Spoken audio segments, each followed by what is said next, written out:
సంస్కృతి సంపద యూట్యూబ్ తరఫున అందరికీ స్వాగతం. శ్రీమద్ భగవద్గీత ఆధ్యాత్మిక రహస్యాలు అనే శీర్షికలో శ్రీ త్రినాథ్ గారు ధారావాహిక ప్రసంగం చేస్తున్నారు. వారి ధారావాహిక ప్రసంగంలో ఈరోజు 404వ ప్రసంగం చేస్తున్నారు. శ్రీ త్రినాథ్ గారికి స్వాగతం. అందరికీ నమస్కారం అండి. ఓం శాంతి. శ్రీమద్ భగవద్గీత ఆధ్యాత్మిక రహస్యాలు ఈ కార్యక్రమాన్ని వీక్షిస్తున్నటువంటి సోదర సోదరిమణులందరికీ కూడా హృదయపూర్వక స్వాగతం. నమస్సుమాంజలి. ధార్మికము ఆధ్యాత్మికం అన్న విషయాన్ని మనం ప్రతి ఎపిసోడ్ ప్రారంభంలో ప్రస్తావిస్తూ వస్తున్నాము. ఈ ఎపిసోడ్ లో కూడా ఒక ముఖ్యమైన విషయాన్ని మీ దృష్టికి తీసుకుని వస్తానండి. మామూలుగా ధార్మికం అనండి, ఆధ్యాత్మికం అనండి, ఒక ముఖ్యమైన విషయాన్ని ప్రస్తావిస్తూ ఉంటాం. ఏమిటండి అంటే సాత్విక, రాజసిక, తామసిక.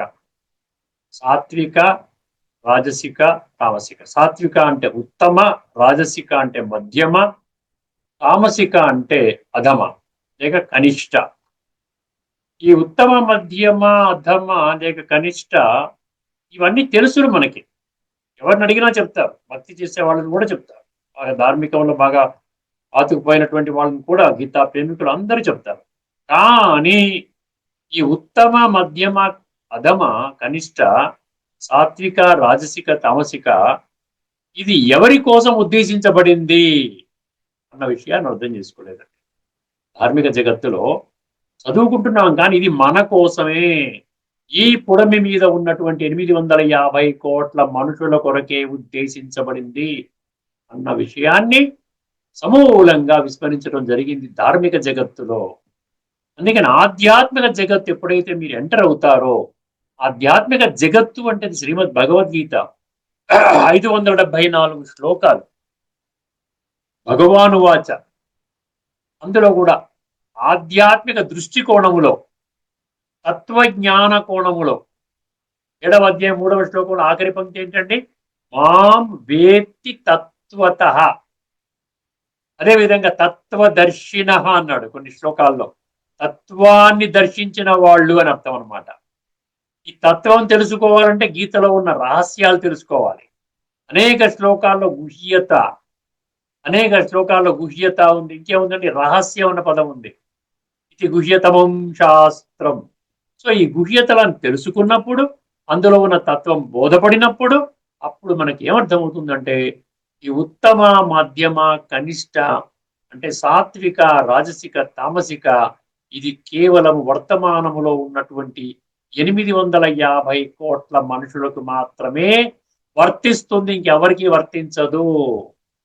ఇప్పుడు ఆ కోణంలో అర్థమైనప్పుడు మనం ఏం అర్థం చేసుకుంటాం, నేను ఏ కోణంలో ఉన్నాను, ఇప్పుడు నేను ఉత్తమంలో ఉన్నానా, మధ్యమంలో ఉన్నానా, అధమంలో ఉన్నానన్న విషయం మనకు బోధపడుతుంది.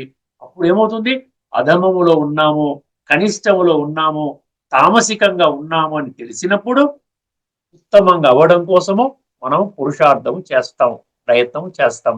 అంతవరకు ఎటువంటి ప్రయత్నము చేయమండి. ఇది ఒక అద్భుతమైనటువంటి ఈ రహస్యం అర్థం చేసుకోండి.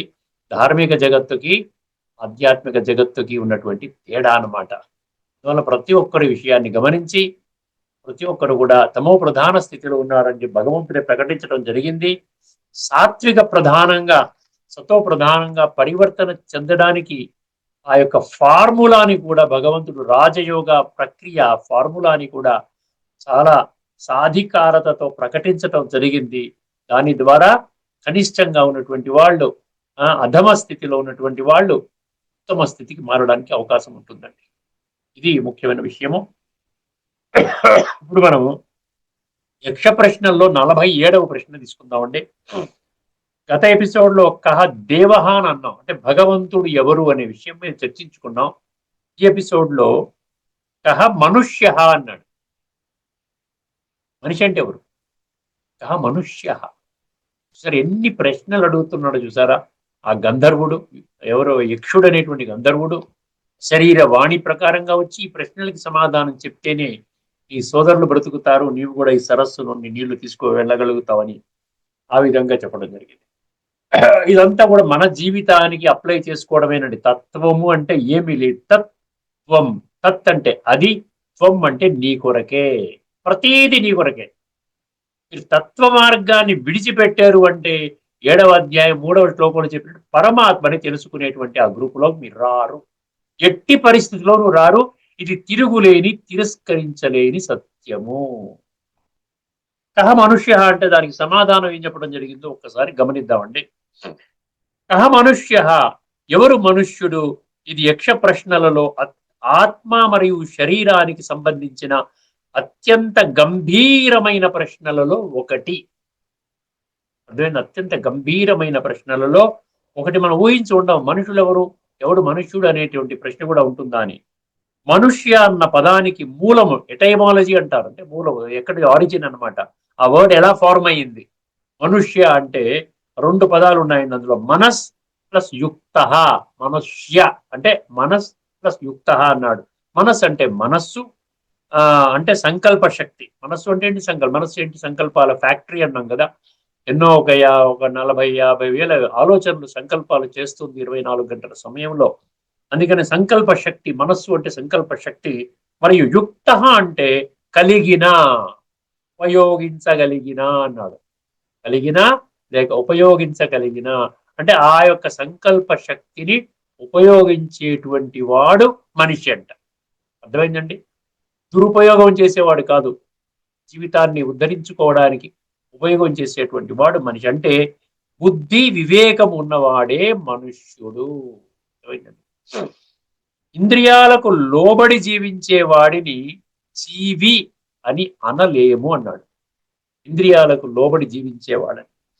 జీవి అంటే జీవించే ప్రాణి అని అనుకుంటాం, కానీ ఇక్కడ ఉపనిషత్తులు లేక గీత దృష్టిలో జీవి అనే పదానికి విశేషమైన అర్థము ఉన్నది. ఏమిటో చూద్దామండి. ఇంద్రియాలకు లోబడి జీవించటము అంటే ఏమిటి? జీవి అంటే జీవించడం అన్నమాట. ఇంద్రియాలకు లోబడి జీవించడం అంటే ఏమిటి? జీవించడం అంటే ఏంటి? ఇంద్రియాలకు లోబడి జీవించడం అంటే ఏమిటో ఒకసారి గమనించండి. ఇంద్రియాలంటే ఏంటి మనకు తెలుసు కదండి. ఇంద్రియాలంటే ఏంటి? మన ఈ కన్ను, చెవి, ముక్కు, నాలుక, చర్మము అన్నాడు. చక్షు, శ్రోత్ర, జీవ, గ్రాణములు అంటాడు. పంచ జ్ఞానేంద్రియాలు అంటాడు. దీనికి మళ్ళీ పంచ జ్ఞానేంద్రియాలకి పంచ ఇంద్రియ విషయాలు జోడవుతాయి. శబ్ద, స్పర్శ, రూపరస, గంధ అంటాడు. అర్థమైందండి? సో ఆ విధంగా కన్ను అంటే చూపు, చెవి అంటే వినికిడి, ముక్కు అంటే వాసన, నాలుక అంటే రుచి, చర్మము అంటే స్పర్శ. ఈ ఇంద్రియ జ్ఞానేంద్రియాలు, ఇంద్రియ విషయాలు కాంబినేషన్ లో మనకేమవుతుంది? ఇదే జీవితం. ఈ విధంగా అనుభవించడం, చూడడం, సినిమా చూడటం, వినడం, మ్యూజిక్ అది వినడం, నోట్తో మాట్లాడుకోవటము, తినడము, ఇవన్నీ కూడా ఈ స్పర్శించడం అంటే కామ వికారం, ఇవన్నీ ఇదే మన పని, ఇదే జీవిత లక్ష్యం అనుకుని మనిషి జీవిస్తూ ఉన్నాడంట. ఈ ఇంద్రియాలు కోరిందే జీవితం అయితే, వాటి ఆకర్షణలే మన నిర్ణయాలైతే, సుఖ దుఃఖాలు వాటి మీద ఆధారపడి ఉంటే అలాంటి జీవనాన్ని ఏమనాలంట? ఇంద్రియాధీన జీవనము అంటారు. ఇంద్రియాధీన జీవనం అంటారంట. వాటి గురించే నేను బతుకుతున్నాను అంటే వీరు జీవించడం లేదు, ఇంద్రియాలకి దాసోహం అయిపోయి దాని సేవ చేసుకుంటూ మీరేదో కాస్త ఆనందాన్ని పొందుకుంటూ జీవితాన్ని జీవిస్తున్నారు అంటున్నారు. చాలా బాగా చెప్పాడండి. మరొకసారి చదువుతాను చూడండి పాయింట్. ఈ ఇంద్రియాలు కోరిందే జీవితమైతే, వాటి ఆకర్షణలే మన నిర్ణయాలైతే, సుఖ దుఃఖాలు వాటి మీద ఆధారపడి ఉంటే అలాంటి జీవనాన్ని ఇంద్రియాధీన జీవితము అంటారు. అప్పుడు అతడిని జీవి అని అనలేము. ఇంద్రియాధీనత జీవి అనాలి, కానీ మామూలుగా జీవాత్మ అంటాం చూసారా. జీవుడు అంటే శరీరము, ఆత్మ అంటే ఆ యొక్క శరీరం యజమాని అని. జీవి అనే పదం యొక్క లోతైన భావము, జీవ్ అంటే బంధితమైన ఆత్మ, ఇంద్రియాల చేత నడిపింపబడే ఆత్మ. అంటే తాను తన మూల స్వరూపములో ఆత్మను అన్న సత్యాన్ని విస్మరించి తాను శరీరమే అని భావిస్తూ ఇంద్రియ కోరికల వెంట పరిగెత్తే స్థితి అంటున్నాడు. జీవ్ అంటే అదనమాట బంధిత స్థితి. అందుకని ఇంద్రియ బంధిత స్థితి అన్నాడు చూసారు. బంధిత స్థితి, ఇంద్రియ కోరికల వెంట పరుగెత్తేవాడు బంధిత స్థితిలో ఉన్న మనిషి, కానీ అతడిని జీవి అని అనలేము. ఇంకా పదునుగా చెప్పాలంటే ఇంద్రియ బానిసత్వములో ఉన్న స్థితి జీవితము కాదు, పతనము అంటున్నాడు. ఇంద్రియ బానిసత్వంలో ఉన్నటువంటి స్థితిని ఏమంటున్నాడంటే జీవితము కాదు, పతనం అంటున్నాడు. మరి ఇంద్రియాలకు లోబడని వాడు ఎవరు? ఇక్కడే అసలు సందేశము ఉన్నది. ఇంద్రియాలు తన యజమానులు కాకుండా, చూడండి, ఇంద్రియాలు మనకి యజమాని కాకూడదంట, మనము ఇంద్రియాలకి యజమాని అవ్వాలంట. చూడండి, తాను వాటికి యజమాని అయినప్పుడు ఆత్మిక స్థితి అనుభవం అవుతుంది. నేను ఇంద్రియాలకి అధిపతిని, యజమానిని. నా కళ్ళు నేను ఏమి చూడమంటే చూడాలి, నా చెవులు నేను ఏది వినమంటే వినాలి, నా యొక్క ఈ యొక్క చర్మం ఏదైతే ఉందో అది ఏది స్పర్శించాలో అదే స్పర్శించాలి. అర్థమైందండి. నా కాళ్ళు ఎక్కడికి తీసుకొని వెళ్ళమంటే అక్కడికే వెళ్ళాలి. అదే వెళ్ళిపోయిందండి, బార్ ఇంట్రెస్ట్ వెళ్ళిపోయిందండి, తాగేశారండి, అసలు వెళ్ళకూడదు అనుకున్నానండి, ఏదో శక్తి వచ్చి నన్ను లాక్కుపోయింది అంటుంటాను చూసారా. సో ఇంద్రియాలకి బానిస అంటే అదన్నమాట.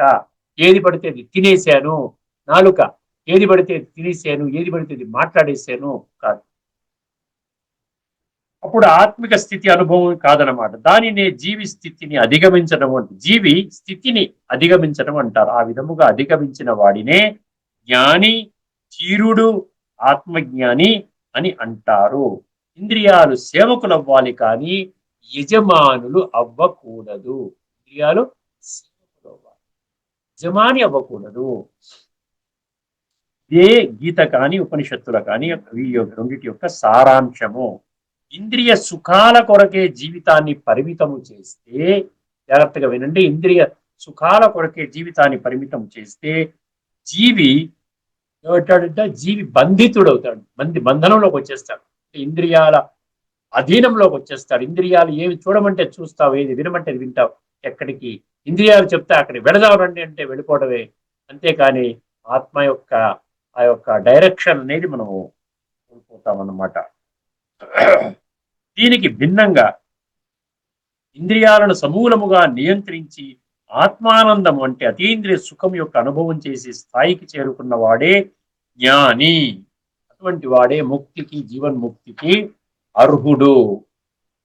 ఇంకా కొన్ని విషయాలు ఉన్నాయి ఇక్కడ. ఏంటంటే తుది సందేశం అన్నాడు ఏమిటి? జీవించడం మాత్రమే జీవితం కాదు, జీవితాన్ని గడపటం అండి. మనం ఏది గడుపుతున్నాం, జీవించడం లేదు. We're not living, we're spending అంటాడు ఇంగ్లీష్లో. జీవించడం మాత్రమే జీవితం కాదు, మనుష్యులతో పాటు పశువులు, పక్షులు మొదలైన జీవులు కూడా జీవిస్తున్నాయి. ఇంద్రియాలకు బానిసగా అవ్వడము జీవి స్థితి. ఆత్మస్వరూపాన్ని తెలుసుకుని జీవించడం జ్ఞాని యొక్క లక్షణము. అట్టి జ్ఞాని మాత్రమే ముక్తి, జీవన్ముక్తి మార్గాన్ని స్పష్టంగా గ్రహించగలుగుతాడు. తదుపరి బుద్ధి వివేకముతో సత్యాన్ని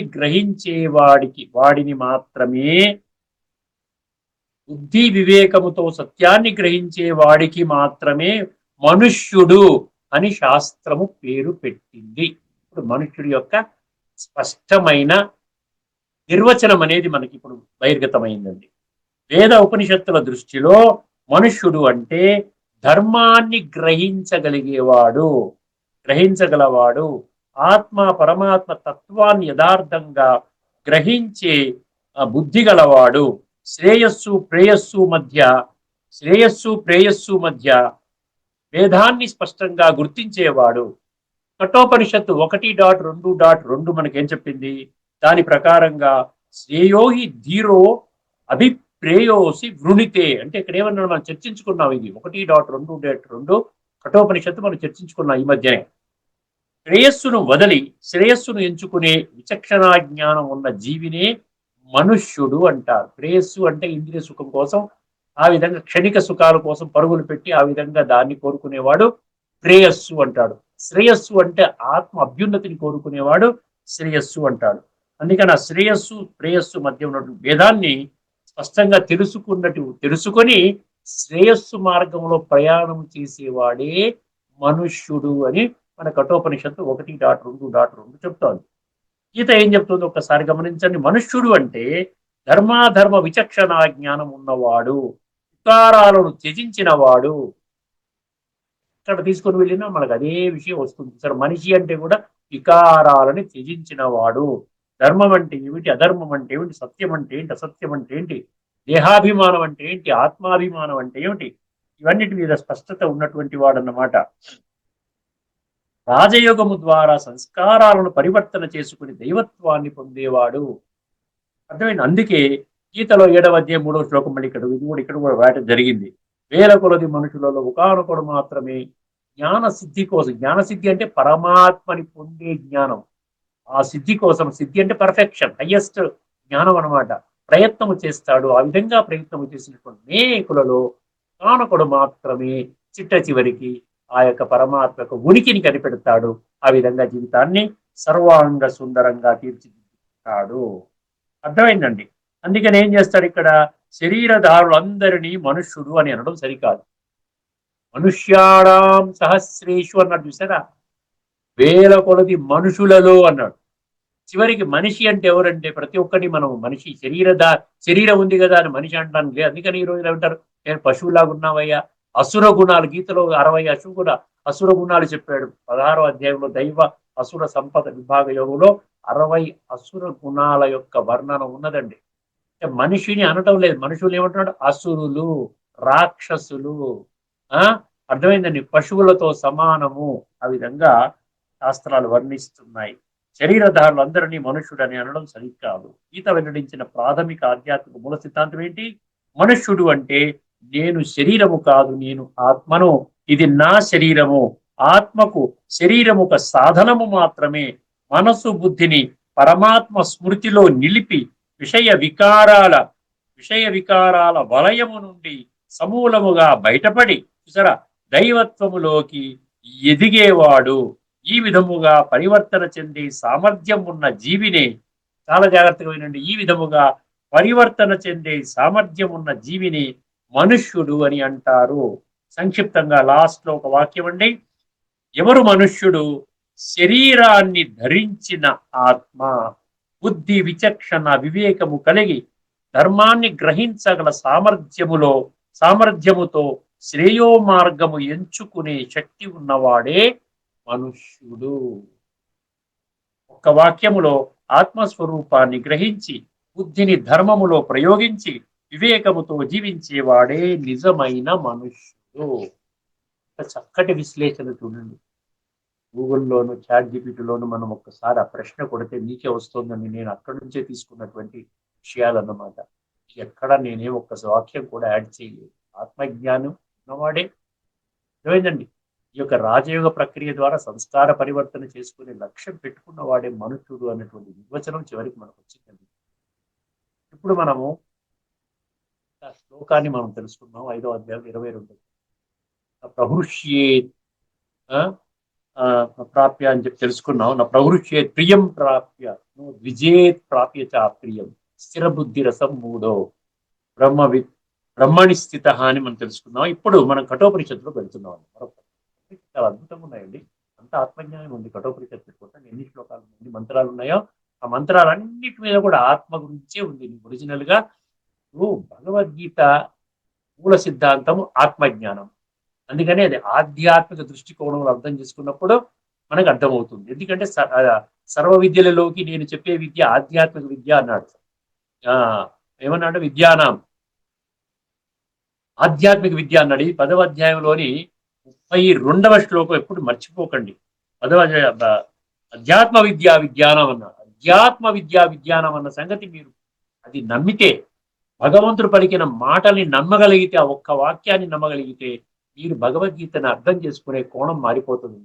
ఇప్పటి వరకు ఎక్కడో కృష్ణుడు, ఎక్కడో అర్జునుడు, ఎక్కడో కురుక్షేత్ర మైదానము, ఎక్కడో ఏదో చెప్పారు, ఆయన యుద్ధం చేయాలంటే చేశాడు, ద్వాపర యుగానికి సంబంధించింది, ఈ విధంగా అనుకున్నది ఒక్కసారి నా జీవితాన్ని ఉద్ధరించడం కొరకే ఈ యొక్క ఆధ్యాత్మిక జ్ఞానం ఉన్నది అన్న సంగతి స్పష్టమవుతుంది. అర్థమవుతుంది. అంత రాత్రికి పగలకున్నంత తేడా మనకు కల్పిస్తోంది ఈ యొక్క ఒక్క వాక్యము, అధ్యాత్మ విద్యా విజ్ఞానం. ఇప్పుడు కఠోపనిషత్తు 1:2:7 అండి. ఇంతకుముందు 1:2:2 చెప్పుకున్నాం. ఇప్పుడు 1:2:7 ఇక్కడ ఇది కూడా ఇంద్రియాల మీద ముఖ్యంగా ఫోకస్ చేస్తుంది. ఇంద్రియాల మీద ఏ విధంగా ఆకర్షితుడైపోయి మనిషి ఏ విధంగా తన యొక్క జీవితాన్ని భ్రష్టు పట్టించుకుంటున్నాడో ఎవరు తెలుసుకుంటారో ఈ యొక్క విషయాన్ని స్పష్టంగా అన్న విషయాన్ని ఇక్కడ ఫోకస్ చేస్తుంది. 7వ అధ్యాయం 3వ శ్లోకంలో చెప్పినట్టుగా కొద్ది మంది మాత్రమే తెలుసుకుంటారు. ఆత్మజ్ఞానము అరుదు అన్నారు. కఠోపనిషత్తు యొక్క మహావాక్యం ఏంటండి, ఆత్మజ్ఞానము అరుదు అని, విని తెలుసుకోవడము కష్టమని ఈ యొక్క యమధర్మరాజు యమధర్మరాజు నచికేతుడు అనేటువంటి వాళ్ళ మధ్య ఉన్నటువంటి సంభాషణ ఈ ఉపనిషత్తులో. అక్కడ అక్కడ ఏంటంటే ఆత్మజ్ఞానం అనేది కష్టం. ఆత్మజ్ఞానం మనం దానికోసం మనం ఏమి చేయకుండా ఉంటే ఏమి జరగదు. నేను ఏమి చేయనంటే ఒక కొబ్బరికాయ కొట్టేస్తాను డైలీ అంటే కుదరదు. అర్థమైందండి. ఈ యొక్క బుద్ధి అనే కొబ్బరికాయని మనం కొట్టాలి. ఒక్కసారి బుద్ధి నేత్రం తెరుచుకోవాలి, తత్వంలోకి వెళ్ళాలి. అప్పుడు మనం పురుషార్థం చెయ్యాలి. ఆత్మ యొక్క ఉన్నతి కోసం పురుషార్థం చెయ్యాలి.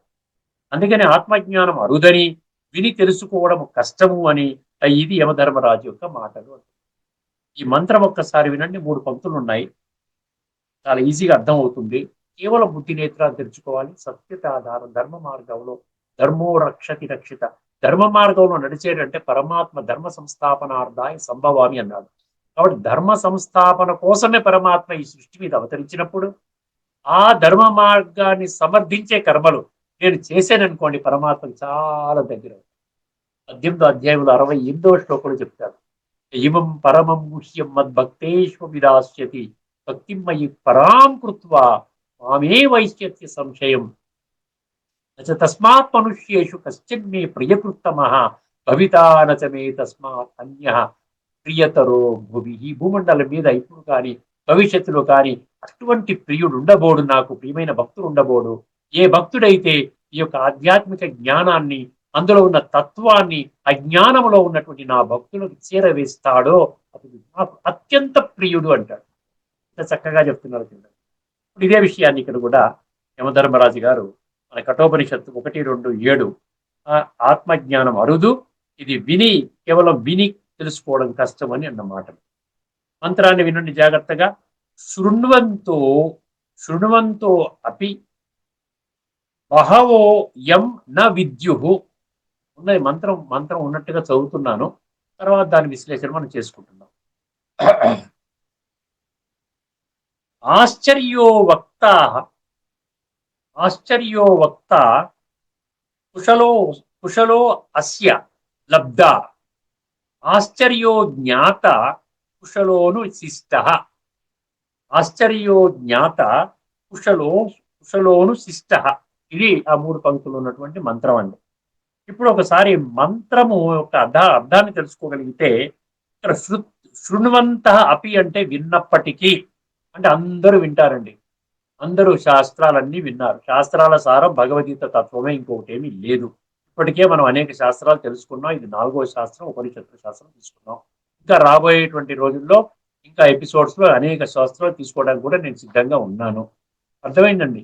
మీరు ఒకటే గుర్తించవలసింది ఏంటంటే, శాస్త్రాన్ని తత్వజ్ఞాన కోణంలో అర్థం చేసుకుంటే నా జీవితాన్ని పరివర్తన చేయడానికి ఉన్నది అన్న విషయం కొండ బద్దలు కొట్టినట్టుగా మనకి రుజువు అవుతుంది. ఇక్కడ ఏమంటున్నాడు, శృణ్వంతో అపి అంటే ఏంటి? శృణ్వంత అపి అంటే విన్నప్పటికీ. బహవ అన్నాడు కదా. బహవ అంటే అనేక మంది, అందరూ వింటారు, కాలక్షేపంగా వింటారు, ఇటు పురాణంగా వింటారు. ఏదో ప్రవచనం పెద్ద ఆయన వచ్చారండి, మా ఊరికి రాక వచ్చారు, 10 సంవత్సరాల తర్వాత వచ్చారండి, అరుణ స్వామీజీ గారు వినాలి అంటూ వెళ్ళిపోయి కూర్చుంటారు. 2 గంటలు 3 గంటలు అలా కూర్చుంటారు, చక్కగా వచ్చేస్తారు. మళ్ళీ తాగేవాడు తాగుతాడు, అల్లరి చేసేవాడు అల్లరి చేస్తాడు, క్రోధం చేసేవాడు చేస్తాడు, వికారాల్లోకి వెళ్ళేవాడు వెళ్తాడు. ఆ ఊబిలోంచి బయటికి రావాలి, జీవితాన్ని శ్రేష్టంగా తయారు చేసుకోవాలనే ఒక చిన్న సంకల్పం కూడా తీసుకోకుండా వస్తాడండి. ఇది అర్థం చేసుకోవాల్సిన విషయం. మన బుద్ధిని ఎత్తడానికి తెలుసుకుంటారు. అందుకనే అనేక మంది విన్నప్పటికీ ఎం నా విద్యుహో, దానిని అంటే ఆత్మతత్వాన్ని గ్రహించలేరు. నా విద్యుహు అన్నాడు. ఇది మొదటి పంక్తి. శృణ్వంతో అపి బహవో యం నా విద్యుహు అంటే అది. ఆశ్చర్య వక్తా, ఆ జ్ఞానాన్ని చెప్పేవాడు కూడా చాలా అద్భుతమైన వాడంట. జ్ఞానం చెప్పేవాడు, అసలు ఆత్మజ్ఞానం చెప్పేవాడు, ఆత్మజ్ఞానం అనుభూతి చేసుకుని చెప్పేవాడు అద్భుతమైన వ్యక్తి. అర్థమైందండి. కుశల అస్య లబ్ధ అంటే దానిని పొందినవాడు నైపుణ్యుడు అన్నాడు. అంటే నిపుణుడు అంటే మళ్ళీ అరుదైన వాడు. అర్థమైంది. అటువంటి గ్రాస్పింగ్ కెపాసిటీ ఉండాలి అంటే నిజంగా ఒక దృఢనిశ్చయం ఉండాలండి. హయ్యెస్ట్ జ్ఞానాన్ని నేను పొందాలి. హయ్యెస్ట్ జ్ఞానం పరమాత్మ ఈ సృష్టి మీద అవతరించి చెప్తున్న విషయము ఆధ్యాత్మిక జ్ఞానం, ప్రాథమిక ఆధ్యాత్మిక మూల సిద్ధాంతం అది చెప్తున్నప్పటికీ కూడా కొన్ని లక్షల మంది ఇప్పటికే పసిగట్టినప్పటికీ కూడా నేను తెలుసుకోవటం లేదు అంటే ఇక్కడ అదే చెప్తున్నాడు ఉపనిషత్తులో. అంత ఈజీ కాదు నాయన పసిగట్టడము అంటున్నాడు. ఎందుకంటే 23 జన్మలు మనం నేను దేహము దేహ భ్రాంతిలో ఉన్నటువంటి వాడు ఒక్కసారి నీ దేహభ్రాంతి, నువ్వు దేహము కాదురా, నువ్వు ఆత్మవి అంటే డైజెస్ట్ చేసుకోలేడు. అర్థమైందండి? ఒక్కసారి గమనించండి. ఆ జ్ఞానాన్ని చెప్పేవాడు అద్భుతుడు, కుశల అత్యలబ్ధ, దాన్ని పొందినవాడు కూడా అరుదైనవాడు, ఆశ్చర్య జ్ఞాత, దానిని నిజంగా తెలిసిన వాడు కూడా అద్భుతుడు. తెలిసిన వాడు నిజంగా తెలుసుకుంటే వాడు అద్భుతమైన వ్యక్తి అండి. నిజంగా వాడు నిజంగా మా మౌంట్ ఎవరెస్ట్ ఏది మన హిమాలయ పర్వతాన్ని ఎక్కినట్టుగా అంతవరకు పొందినటువంటి స్థితి అనమాట. కుశల అనుశిష్ట, సమర్థ గురువు బోధించగా ఆత్మజ్ఞానం లభిస్తుంది. సమర్థ గురువు అంటే ఆత్మ యొక్క జ్ఞానాన్ని పొంది ఆత్మ అనుభూతి చేసుకుని పరమాత్మ నుండి గుణాలు, శక్తులు, రాజయోగం అనే ప్రక్రియ ద్వారా తీసుకుని సంస్కార పరివర్తన చేసుకున్నటువంటి వాడు సమర్థ గురువు. ఇప్పుడు వర్తమానంలో ఇంకెవరు సమర్థ గురువులు కాదు. అంటే పరమాత్మ యొక్క ఉనికిని కనిపెట్టినటువంటి వాళ్ళ దగ్గరికి వెళ్ళాలి. అదే 4వ అధ్యాయం 37వ శ్లోకంలో చెప్పాడు, తద్విద్ధి ప్రణిపాతేన పరిప్రశ్నేన సేవయా ఉపదేక్ష్యంతి తే జ్ఞానం జ్ఞానిన తత్వదర్శిన.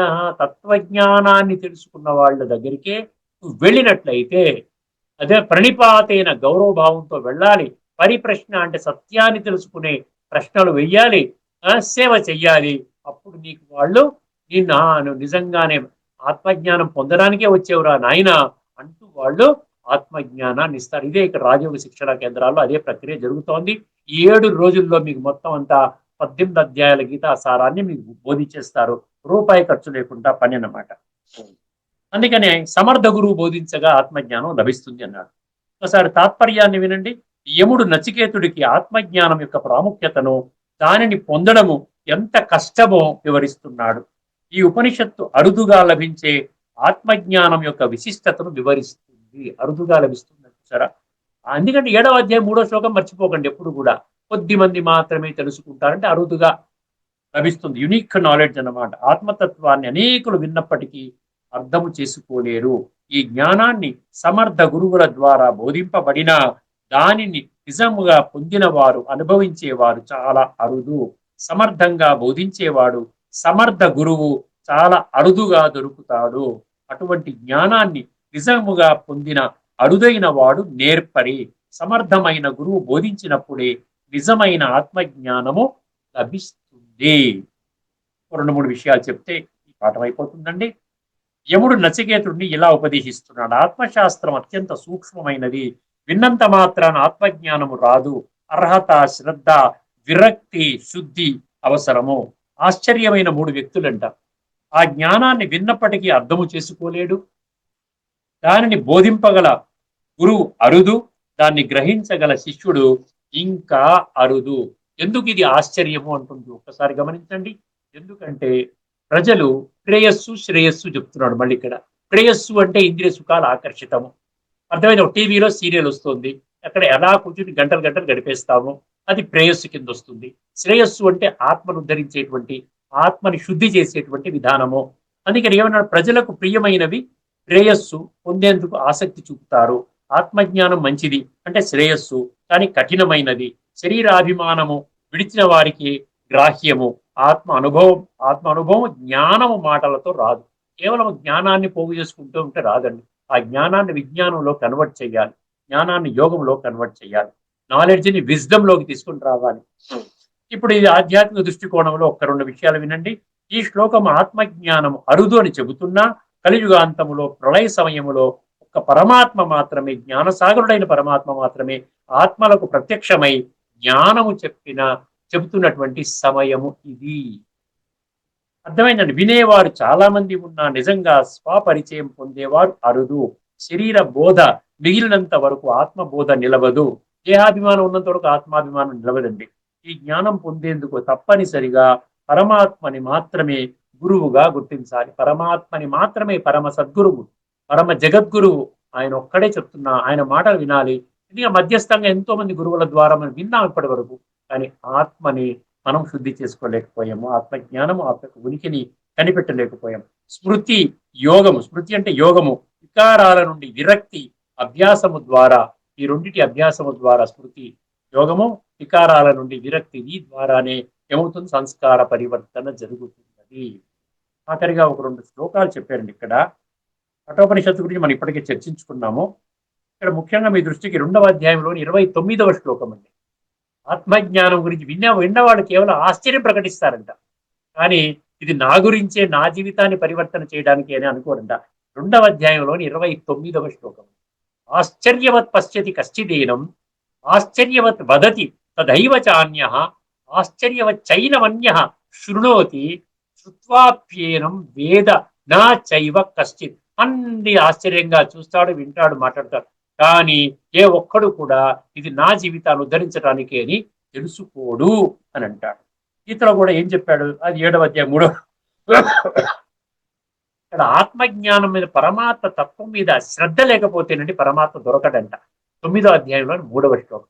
అశ్రద్ధ దానా పురుష ధర్మస్య అస్య పరంతప అప్రాప్య మాం నివర్తంతే మృత్యు సంసార వర్త్మని అన్నాడు. అది వాడి ద్వాపర కలియుగాలు. మృత్యు సంసారం అంటే ద్వాపర కలియుగాలు. సత్య త్రేతాయుగాలంటే దైవీ సంస్కారంతో ఉన్నటువంటి వాళ్ళు, సాత్వికంగా ఉన్నటువంటి వాళ్ళు. కాబట్టి వీళ్ళు ద్వాపర కలియుగాల్లోనే ఈ విధంగా మృత్యు సంసారంలోనే పరిభ్రమిస్తూ ఉంటారంట. అదే శ్లోకం చెప్పింది. ఇది 9వ అధ్యాయంలో 3వ శ్లోకం చెప్పింది. అదేవిధంగా ఇక్కడ ఇంకొక శ్లోకం చెప్పి ముగిస్తానండి. ఇక్కడ ఇంకొక శ్లోకం చెప్పి ముగిస్తాను. 8వ అధ్యాయంలోని 14వ శ్లోకం. 8వ అధ్యాయం 14వ శ్లోకంలో భగవంతుడు చాలా సులభంగా దొరుకుతాడంట. కానీ ఏ విధంగా పరమాత్మ చెప్పిన మార్గంలో మనం వెళ్ళగలగాలి. అనన్య చేతా సతతం యో మాం మరతి నిత్యశః తస్యాహం సులభ పార్థ నిత్యయుక్తస్య యోగిన. అంటే ఒక యోగిగా మారాలి, ఆత్మ చింతన చెయ్యాలి, ఆత్మ అభ్యాసం చెయ్యాలి. పరమాత్మతో ఆటోమేటిక్ కనెక్ట్ అవుతాం. ఈ అభ్యాసం ఎప్పుడైతే మనకు అలవాటు అయిపోతుందో, గుణాలమ్మ శక్తులు మనలో వస్తూ ఉంటాయో, ఆటోమేటిక్ గా మనము ఆత్మానందాన్ని పొందుతాము. అభ్యాసం అలా నిలుస్తుంది. మనం ఆ విధంగా ఇంద్రియ సుఖం అనేది ప్రేయస్సు అని గమనిస్తాము, ఆత్మ ఆనందం అనేది శ్రేయస్సు అని గమనించి ఆత్మశుద్ధి చేసుకుంటాము. దీని గురించి ఏం చెప్పాడండి?